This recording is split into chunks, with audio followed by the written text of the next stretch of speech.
Welcome to Inside the Outside. I am Gary Kirk. And I'm Christy Kirk. So glad you could join us. Some of our rabid fans may have noticed that we didn't release a podcast this past Monday. And I'm really sorry for that, but there was a lot of things going on, and I think you're going to really appreciate the time that we took to make this all happen.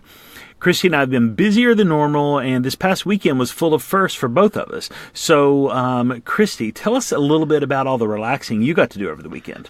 Yes, relaxing, feet up in the air.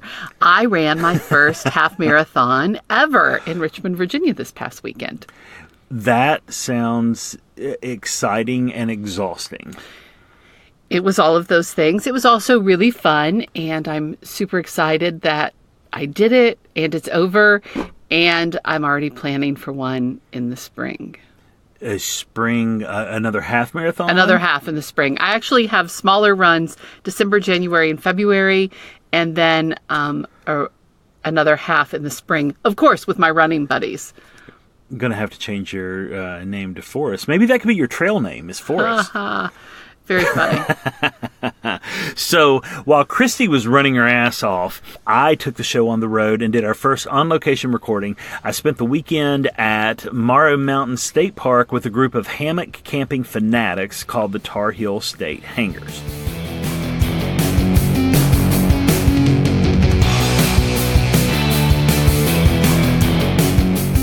So I'm sitting here with Mike and Pickle from the Tar Heel State Hangers for Hangsgiving 2018. Mike, let's start with you. How did this whole thing come about? Quite a few years back, I went down to South Carolina. I was new to hammocking. I didn't know a whole lot about it. I'd been hammocking. I knew there had to be a better way about the way I was doing it. Went down to South Carolina, hung out with a group. Well, I was so overwhelmed by all of the information that I received about all the different type of hammock gears. I had a hammock, a basic tarp from Harbor Freight. Everything, all this new lingo and parts and items that you used, it sounded like German to me. Just some foreign language. The more I talked to people, the more confused I got. Before, I thought I didn't know anything. Then I learned something, and I was more lost. So I was like, well, let's start a group from North Carolina, help people get educated, and do some things for our state park systems and our national forests here to help support them and just get everybody outside enjoying nature. So we started a group and started planning hangs like this here. This one here has turned out to be a very successful one. How many people did we get here this year? I believe right now we're around the 30 mark, somewhere close to it, if we haven't hit it yet. Pickle, how about you? How long have you been a member of the Hangers? I came into Tar Heel State Hangers not the first year, but the fall of that second year, and have been having a good time ever since, getting into hammocks. I was always a ground-dwelling backpacker for many, many years. I took some time off to focus on family and career and realized that I needed that break to get back into the woods. And with a broken hip and two really bad knees, oh my gosh, there had to be a better way. And my wife and my daughter, I should say, got me my first hammock for Father's Day one year. It was just your typical cheap run-of-the-mill Amazon knockoff of something. And I was in it 5 minutes and on my phone searching, Googling how to hammock camp, and found hammockforums.net and fell down the rabbit hole and met Mike at a hang. And actually, Pickle's first trip with us, we called it Stranger Danger because he backpacks a little over a mile into the woods, crossing the creek to come meet 5 strangers in the middle of the woods for the first times. We hiked in at night. I got lost trying to get to the trailhead. Somebody said they knew right where it was and was going to come find me. Found me hiking by dark into a campsite with a bunch of guys I'd never met, not a clue. Wife's going, "Where are you?" I've got the GPS on my phone, so at least she knows where to find the body and this, that, and the other. And I never would have thought that night I would have probably met one of my closest friends in the world and, great backpacking buddy.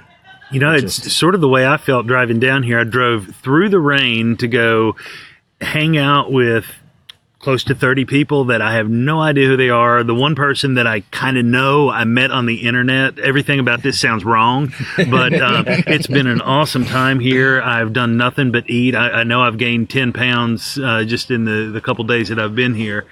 Definitely planning on coming back for future events. You guys welcomed me as soon as I walked in. Pickle was actually the first person that I saw, and the first thing he did was offer me gear in case I wasn't prepared to be out in cold weather or for, if it was going to be wet.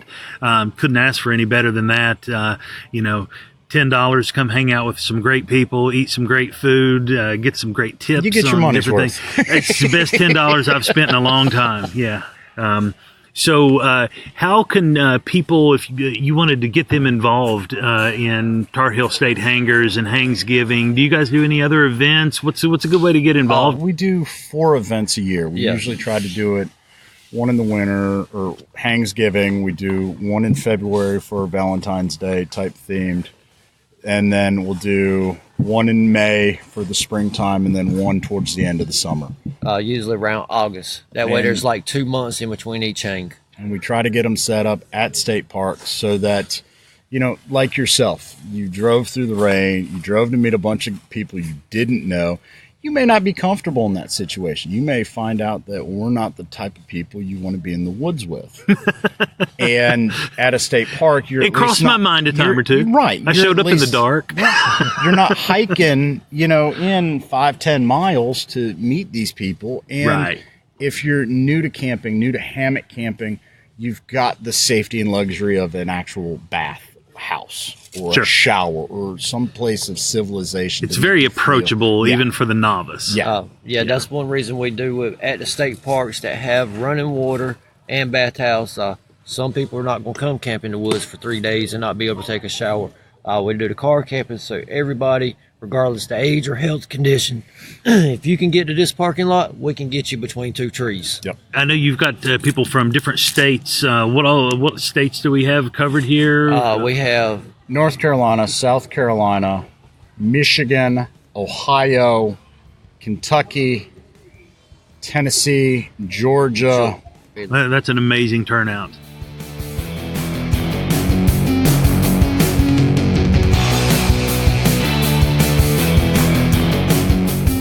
So as you just heard, I went to this event blind. Except for swapping a couple direct messages with Mike Lyle on Facebook, I had no idea what to expect. He told me that there would be lots of hammock campers there, along with some vendors. So while I was driving there, I had this vision that there would be like some kind of a small-scale trade show or something like that with vendor booths set up and everything. But I was completely wrong. Yes, there were vendors there, but they were there to hang. They weren't there to talk shop unless you wanted to talk shop, but the goal that they had in mind was the same one that I had, was just to go out there and to hang out with some like-minded people and find out, how they like to hang out, what they want to do, and just, it was just camaraderie kind of thing. Well, that sounds really fun, but I think combining outdoors with some shopping would have been more fun. Maybe. I see where you're coming from. I wasn't interested in buying anything, even though we'll get to that a little bit later. If I had had the pocketbook with me, it might have came home empty. But so that's for later in the podcast. One of the guys that I met there, though, was Scott Buff from Terrapin Outfitters, and he is just an all-around cool guy. And he gave me a few minutes of his time to sit down and tell me a little bit about what he has going on.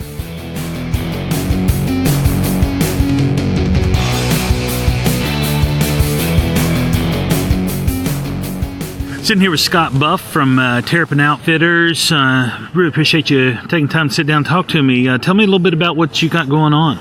We're an outdoor lifestyle company. Our focus is to get people outdoors, primarily the younger generations, and get them out the house, off the devices, outdoors vibing with nature, learn from it, appreciate it, take care of it.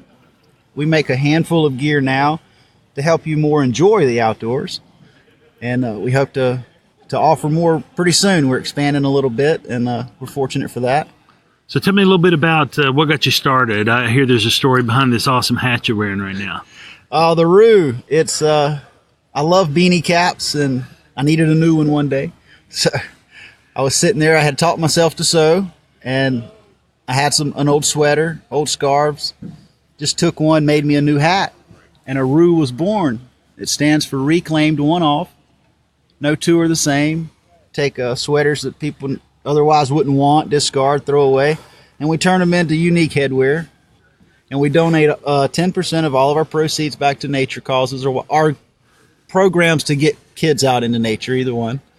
And just trying to make a positive vibe in the world. Yeah, I love it. I love what you got going on. It's a great thing to do. I brought my son Dylan with me this weekend, and he's been having an absolute blast here at Hangsgiving. He tried out another one of your products this weekend, the Hatchling. Tell me a little bit about that. Hatchling. It's great. It is a hammock chair, gathered in hammock chair, designed to have 2 nesting pockets in it because it is a reversible chair. There is no head or foot end. They're both the same. They have pockets built into them, so it just cradles you there, keeps you super comfortable after you've been hiking or just want to chill out at your house. Few people that support us, they actually use them in their living room in tiny houses. I love the idea. They're kind of dangerous. Once you sit in them, it's like there's a magnet stuck to your ass. You don't want to get out of it. Really comfortable. I know Dylan spent a good bit of time in there last night. Oh, amongst the hiker community is starting to get known as an OD. It's a 0 day. Because when you get in one, you're not going to hike anymore. Yeah, that's an end of the day thing to put up, that's for sure. For sure, yes, sir. Yeah, do you have any other plans for the future? Any new products or anything you're looking at? We do. We have a couple hammocks coming out, a couple different versions of the Hatchling. One is fleece backed, so you can use it actually as a fleece blanket. Nice. Or you can hang up and you have that little chill knocked off, from hammocks have a tendency to get a little cold natured. Yeah. And the fleece just cuts that right out. And I noticed somebody had one set up over there earlier that even had an underquilt on it. We do. The underquilts we offer fit them great. The modular shell, that size, the 3/4 hammock quilt fits our largest chair perfect. But we do have plans to actually have a turtle shell pattern. Gotcha. That is hand done, hand quilted together, and we're going to do that as a special release. But we're going to have one similar to it that you can pack with you, a down one, so it packs down tight, and they hook up underneath just like it would on a hammock, and it keeps you toasty warm. I'll tell you, one of the things that I absolutely loved about it is the no exaggeration, personal touch that you put on everything, because if you didn't know it, Scott is the one and only person at Terrapin right now. So if you get something from Terrapin, it has been hand sewn by this guy. Everything is personally made. Everything is going to be a one of a kind and totally backed by his craftsmanship. It's awesome product. Another thing that I saw this morning when we were doing the rig roundup is the bag that you had in there. It's sort of like a custom bishop bag of sorts. Tell me a little bit about that. We call that the turtle tote. It's basically an oversized double-ended stuff sack that I installed a zipper down the long side of it. So your entire sleep system minus your tarp, because it's going to be damp most of the time.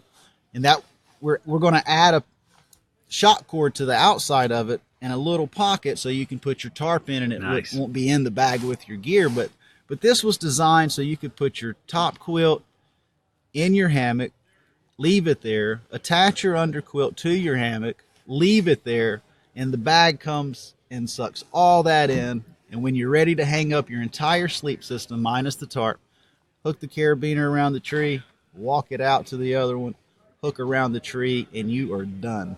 Yep. I loved that concept. I switched to one of the double-end stuff sacks a couple of years ago. Loved that. Yours is the evolution of that concept. Absolutely. What'd you call it? Romanizing the product? That's what we do, man. We take it's hard to invent anything this day and age, to truly invent something that is innovative and revolution, that's new. It is new. Most people just build on objects and ideas the same way we've done throughout history. The Romans were the best at it that I know of.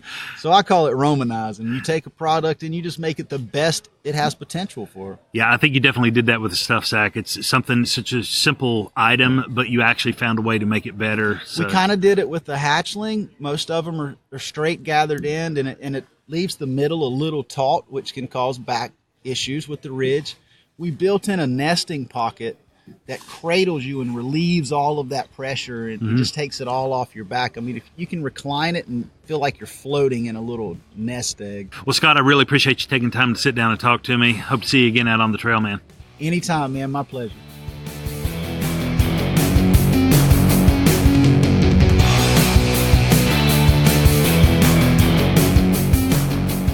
I think that hatchling sounds really cool. I'm sorry I missed it, especially the fleece-lined one. I mean, that's like the best of both worlds. You have a hammock, yet it's warm, yet it could be a blanket. It's really cool. I have to say, when I first saw it, to be honest, no, please don't take offense, Scott, but I thought, all right, you invented a small hammock. Awesome. Then I sat in it, and no exaggeration, you don't want to get out of the thing. I mean, it is absolutely comfortable, and then you add that, you can have an underquilt under it, or you can have that fleece-lined version. I'm really excited. I totally see a hatchling, maybe multiple hatchlings, a whole baker's dozen in our house. Well, Dylan said he wanted one for the family room, so I guess that's... Without a doubt. That's the first one that will come into the house. So, something else I wasn't prepared for were the various activities that Mike and his guys had planned. There was always something going on. Like Scott from Terrapin, he led a hike out into the woods, which was really cool. So you get to, talk to him and see all the things going on in his head about his love for the outdoors. And then one of the cool highlights for me and Dylan was the fire-making roundtable, where there was this one guy, Rocky Mathis with Tar Heel State Hangers, who taught us how to use a bow drill, which, as you know, I'm a little bit obsessed with recently. Dylan, he got to, as soon as we walked up and joined the group when we arrived, Adam Lemon from Battle Creek Knives immediately started talking to him and was like, hey, if you grab those two pieces of quartz right there and smack them together, you can get sparks. So in no time, Adam had Dylan ready to make a fire, and he did some other demonstrations with using various types of flint and steel, fire making skills. Really, really cool, just activities going on at all times. Now, speaking of Battle Horse Knives, I promise that they aren't paying me to say this, but they make some awesome knives. When you pick them up, they just absolutely feel like they belong in your hand. Honestly, you should be glad that there wasn't an ATM there, because, like I said a few minutes ago, the purse would have come home empty. Now, you did come home with one giant knife. Yeah, we'll talk about that in a minute. I won that in a raffle. I didn't come home with a Battle Horse knife. Oh, it wasn't one of theirs. Okay. No, it wasn't one of theirs, but, spoiler alert, there's going to be a Battle Horse knife in this house in the very near future. Maybe more than one. That's good for you. I don't understand the need for multiple knives. I'm not a knife person. I'm sure that they were wonderful, and I'm eager to hear more. Well, I can assure you that Alicia from Battle Horse Knives will absolutely tell you why you need more than one or two or three or maybe even 4 or 5 knives.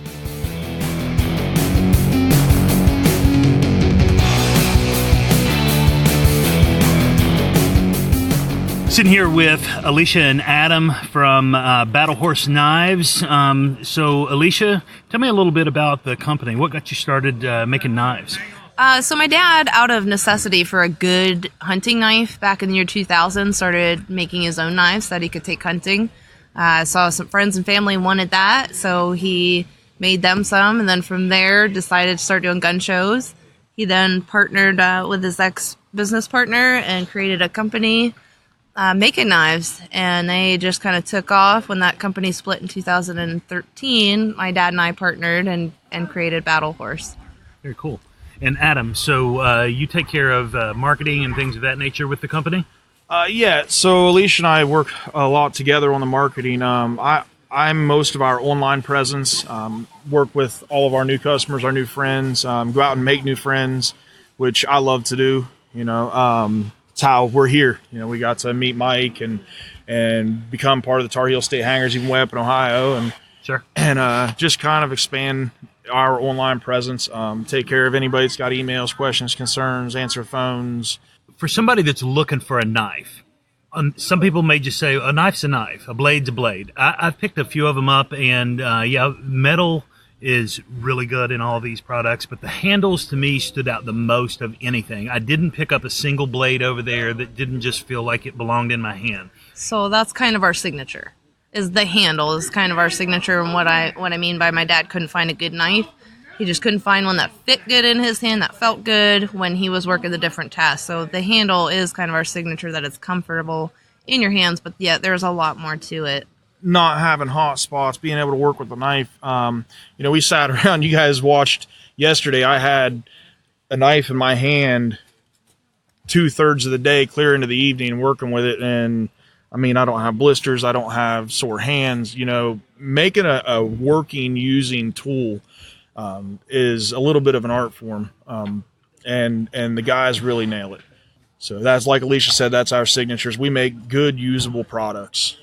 So for somebody that's picking out a knife for the very first time, why should they consider Battle Horse versus any other knife out on the market? So the answer to that question, I guess I would say that we offer a lifetime warranty. We put blood, sweat, tears behind these knives. We believe in them. We've 18 years we've been making knives, and they hold up. I mean, we don't have warranty issues. It's just not a thing. We offer it, but it's not a thing that we have to deal with.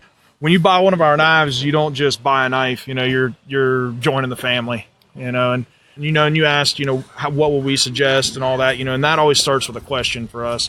Can't tell you what you want. I can help if you ask us, what knife should I buy? You tell me what you want to use it for. I'll tell you what different features help here and there, and then help you make a choice. We're never going to try to push something down your throat that just looks cool. We want to help you find something that's going to fit for what you want it for. Yeah, you don't use a Phillips head screwdriver all the time. Sometimes you need a flathead. Same with knives. They have different purposes, different shapes, different grinds, different steels to go with what it is that you are doing. And we recommend 80%. So what are you going to do 80% of the time? If it's going to be bushcrafting, we're going to lead you towards a scanty grind. If it's going to be hunting, we're going to lead you more towards a saber or flat grind, something of that nature. So yeah, we do start with questions first. And another thing that Battle Horse does, if we don't have that knife that you need, we will build it for you. We will do a full custom for you. One of the biggest questions we get is, can you do that with that handle? Absolutely. If it can be done, we'll do it. And what about new products? Do you have anything new in the works? We've got a project that we can't talk about a whole lot right now that should be released in the pretty near future. John and Alicia just went and did a bunch of testing with some folks last week. Like I said, I wish I could talk about it a little bit more, but it's under wraps a little bit now. It's going to get us into a new market, we'll say. We started out known for making good hunting knives. Of course, that's how my dad started the company, a good hunting knife. We quickly became known in the bushcraft community because of our handles and how smooth and round the edges are. Like he said, no hot spots. So we kind of blew that market up. So now we're looking to fit the new market. Another market. So we've been hanging out with a lot of cool people, learning a lot, and doing a lot of testing. So if people wanted to keep an eye out for this new product that you're going to be coming out with and find out more about you, where would they go to do that? We're pretty good at all the social media. I'll let Adam go into them. But social media is always a great place to follow us. We're very active on it. Very responsive, much to my wife's chagrin. You can always email us at info@battlehorseknives.com. Let us know you'd like to be on our mailing list. We do have a constant contact. We send out the mass emails every so often if we're having a giveaway or a new product release or an event coming up. That's a great way if you don't follow social media but you want to be kept in the loop. Awesome. Well, Adam and Alicia, I really appreciate your time. I thoroughly enjoyed all of the knives. Products seem wonderful, but I would recommend, if you can, go to some of these shows where you can actually pick the blades up and feel them, because once you do, it'll make you want it. It's not just your average knife. It will feel at home in your hand.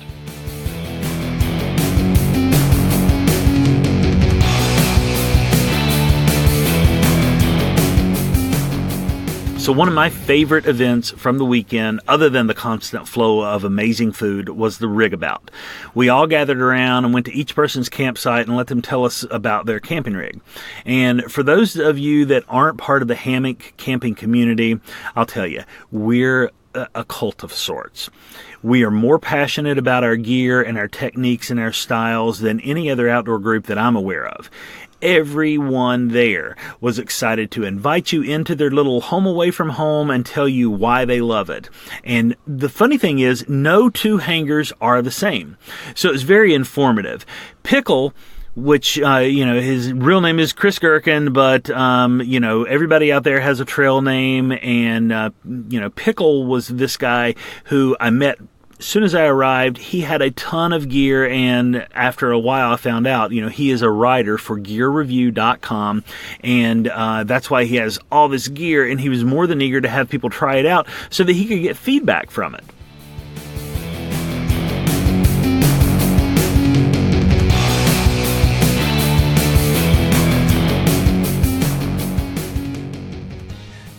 I've got gear to spare, so why not spread the love or let you see something you've never seen before? Because I have some really crazy, funky hammocks and, So yeah, you have this side. I hesitate to call it a job because it's more of a passion. Yeah. So tell me a little bit about that. I'm the backpacking and hiking editor for gearreport.com. Just for the podcast, that's gear-report.com. We specialize in camping and backpacking unbiased reviews, as well as some Second Amendment reviews, as well as even military restoration vehicle how-tos, which is a whole nother... That is a broad spectrum of topics. It really is a broad spectrum. But camping gear from Boy Scouts, predominantly hammock camping, because honestly that's what I'm interested in. So... And I like to specialize in sleep systems that most people have never seen or had a chance to sleep in. So, yeah, I still need to run over and climb up in the Tencel tent. Yep. I brought in a Tencel. I brought in a Amok Dremur. I have a Sierra Madre Research 9-ox prototype hammock that just finished a very successful Kickstarter last month, and as well as my standard go-to trusty favorite Dutchware Chameleon. So like to come out here and bring multiple different sets so that somebody can say, I want to see that, but I don't want to spend $300-400 on something. Can I try it out? Heck yeah. I enjoyed, so this morning when we got up, we did the walk around checking everybody's gear out, and that was really cool because there's one of just about anything you could dream of in the industry hung up here, so everybody's more than welcome to tell you about it. Everybody likes to brag on their gear or talk about what they like, what they don't like. If you want to climb up in their bed, it's just an open door to everybody, so you can learn a whole lot here in just a short amount of time.